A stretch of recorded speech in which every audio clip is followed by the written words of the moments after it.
The following is the tail end of an interview with Bill O'Reilly on National Public Radio's Fresh Air with Teri Gross.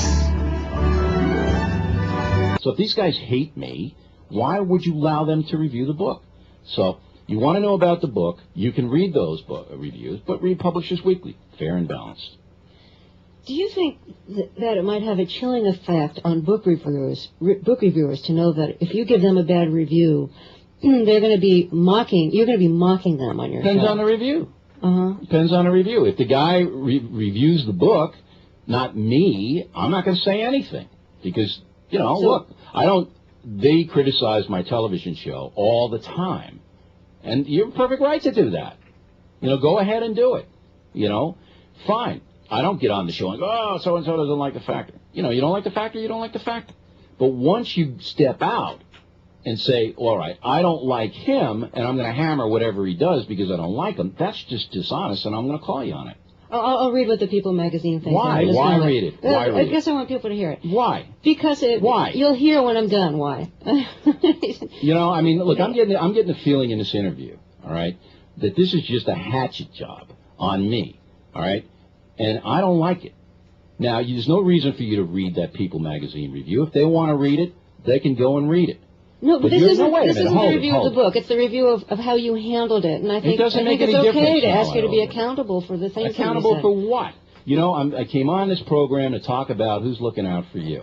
And what you have done is thrown every kind of defamation you can in my face. All right, did you do this to Al Franken?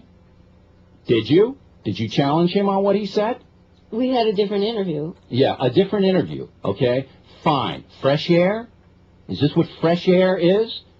I'll get a transcript of this interview. You want me of the Al Franken interview? You want me to do that and compare the two? You're welcome. And compare the two. All right. Why don't you tell your listeners right now? Were you as tough on Al Franken as you are on me? No, you weren't. I wasn't. Okay. Why? Well, Al Franken had written a book of political satire. Oh, he was satire now, was it? Calling people liars and distorting their faces on the book cover. That's satire now, is it? And my book, Who's Looking Out for You, is designed to help people, to show them how they have to know how to read people in this society to succeed. Yet you're easy on Franken and you challenge me. This is NPR. Okay? I think we all know what this is. I think we all know where you're going with this. Don't we? Well, you can think whatever you want. I am. I mean, I'm evaluating this interview very closely. Obviously, now we've spent now, all right, 50 minutes of me defending defamation against me in every possible way, while you gave Al Franken a complete pass on his defamatory book. And if you think that's fair, Teri, then you need to get in another business. I'll tell you that right now. And I'll tell your listeners if you have the courage to put this on the air. This is basically an unfair interview designed to try to trap me into saying something that Harper's can use. And you know it, and you should be ashamed of yourself. And that is the end of this interview. And now, Triumph the Insult Comic Dog on Fresh Air with Teri Gross on NPR. Or condescending in your treatment of female dogs. Listen to this. Let me ask you something. I feel like I'm being bombarded here. I know what's happening here. Did you ask the same questions to Kermit the Frog? Kermit the Frog didn't do our show. He didn't do our show. All right. Well, okay. How about when Beethoven did your show? Did you challenge him the way you're challenging me?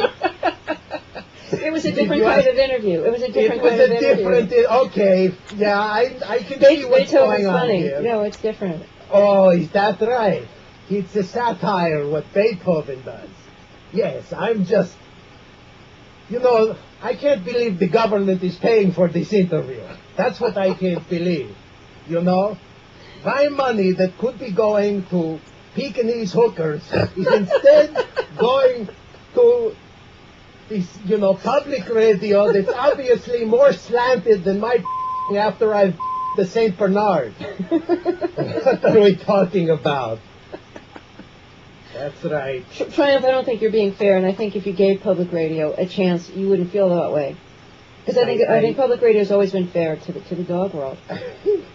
I'm trying to give it a chance, but you keep bombarding me. I'm evaluating this interview very closely. Is what I'm doing. You know, this is just 10 minutes of defamation. 70 minutes in dog years. You think it's fair, Teri? You need to get into another business. That's right. No, good. This is all going to be fodder for Harper's Magazine, for Dog Fancy Magazine, which I know is there's liberal publishers of Dog Fancy. I mean, that thing is like gay porn anyway. Well, Triumph, I really don't think you're being fair, and I'm going to change the subject. Good, because I'm not going to walk out of this interview. No, good. I'm not going to do that. I'm better than that, but I am going to take a poop right now. I'm going to poop in this studio right now. I don't think that's fair.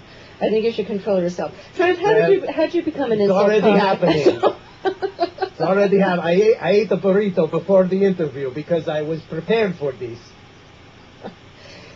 Triumph, how did you become an insult comic? I mean, why not just do, like, nicer humor? No. The same reason you don't give fair interviews to people you disagree with, Teri. It's not as entertaining. This has been a RichardLand.com special presentation. RichardLand.com, the Internet Theme Park.